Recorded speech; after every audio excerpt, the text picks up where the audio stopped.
سینچا ہے اس باغ کو لہو سے اپنے، تو نے سینچا ہے اس باغ کو لہو سے اپنے، تیری خوشبو سے تیرا باغ ہمیشہ مہکے۔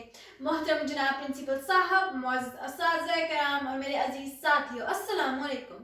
الحمدللہ آج ہم ایک آزاد قوم ہیں۔ جناب صدر، کوئی نہیں جانتا تھا کہ کراچی میں جنم لینے والا ایک معصوم بچہ ایک دن ہماری اس آزادی کو ممکن بنائے گا اور تمام مسلمانان ہند کا قائد کہلائے گا کہ پہنچا گیا جو منزل مقصود تک ہمیں، کہ پہنچا گیا جو منزل مقصود تک ہمیں، وہ میر قافلہ تھا محمد علی جناح۔ جناب صدر، یہی محمد علی جناح ہماری ملت کی ڈوبتی ہوئی ناؤ کے خدا ثابت ہوئے اور اس ناؤ کو ساحل مراد پر لا کر ہمیں ایک آزاد قوم بنا دیا۔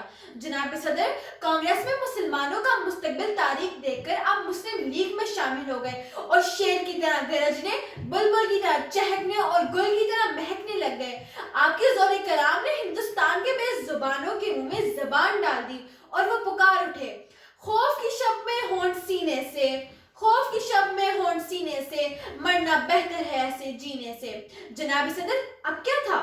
سوئے ہوئے شیر بیدار ہونے لگے اور وہ جو آندھیوں میں تنکے تھے کبھی خود آندھی بن گئے۔ جناب صدر، اب یہ ناتواں قافلہ 14 اگست 1947 کو خون و آگ کے دریا عبور کر کے ساحل پہ آ پہنچا اور ہم ایک آزاد قوم بن گئے۔